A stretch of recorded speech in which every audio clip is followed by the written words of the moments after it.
Pacific Ocean gi mafam kharada El Nino thokpa thengnabadagi malem gi oina achoba safu ama phanglaba yai. India gi oina su mahousaga manadaba mawngda saba hengalakpa ikang thokpana chingba thengnaraba yana lei haina meteorologist singna cheksin wa thamlakle. El Nino hairiba se climatic phenomenon amani. El Nino thokpa matamda mahousagi leizaramba samudra imaigi asabagi chang adudagi saba hengalaki. Masi Central amadi Eastern Tropical Pacific Ocean da chahi anidagi chahi taret khudingi thokpa thawong amani. Masina tongan behiram kayada akaiba pirakle. Madugi manungda malemgi oina ayingasagi chang amadi nungsit chitpagi pattern da honghanbana chingba yauri. Thawong asi thama pandagi chahi ama fauba thengnagale. Experts singna phongdorakpagi matungina hanadagi sabagi chang hengatuna leiraba Malem asida El Nino na saba hengat hanbada chauna amok mateng pangsili.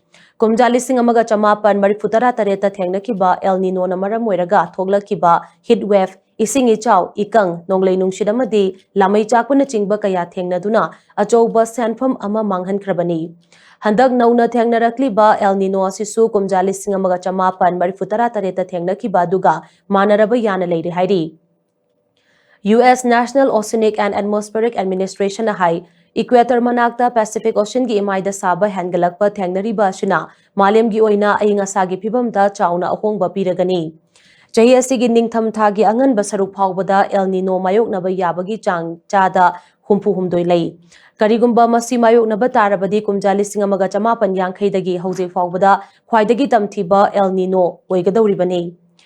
Clark University gi climate scientist Avi Frazier na hai El Nino leiba Pacific ki mafam singda ising manungdagi maisa kaya imai da thoraktuna malem gi oina sabagi chang asi khanghen hengat halagani.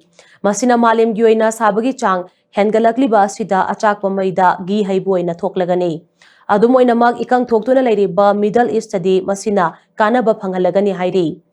Ahanba El Nino thengnakiba South Africa gumba leibak singdadi nong kana chubana ichaw thokpa amadi kalengi matamda ka hena sabana chingba thengnagani.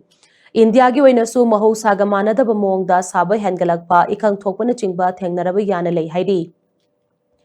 Nakalamaromda El Nino na maram oiraga United States da akanba nonglei nungsit mayoknaraba yai adubu leibak adugi lawu singugi matangdadi kanaba phanglaba yai haina NOAA Climate Prediction Center gi Operational Branch Chief John Gottschalk na phongdorakli.